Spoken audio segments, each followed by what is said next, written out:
The greatest experience of forgiveness and healing in my priesthood was actually the quietest, the gentlest. It was the moment when, sitting across from my mother in the nursing home, on one of my visits to her, I saw her, for the first time in my life, as just, and this just is important, as just a beautiful person, a vulnerable, aged, and kind human being. All the animosity toward her I had harbored in my heart for years, all the resentment and anger that had blocked me from loving her the way I really did love her, all the blaming and shaming I had piled on her for my brother's death, it all suddenly disappeared. All of it just went away, and in its place there she was, a beautiful human being. At this very moment, I loved her with my sad, tender heart, for she was by then very old, very vulnerable, and so dependent on us for her care. And little by little, she was disappearing into her dementia. I say it was the easiest, the quietest, and the gentlest act of forgiveness, not because I did it. In fact, I did not do it at all, but because it was a pure gift, a grace, a love. It was God, my Lord, restoring me to my sonship, restoring me back to my mother, and her to me.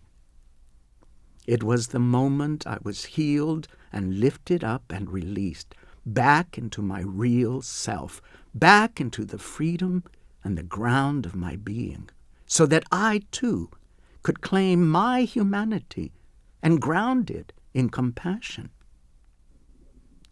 From this act of God, I learned that the true nature of forgiveness, of mercy, is love. And that love, because it is of God, has no need for enmity, no need for winning or losing, no need for evasion or for proving or making oneself great. This is why it brought me to the point of releasing all that I had once and for so long deemed necessary and important, but that was actually unhealthy and destructive on my part.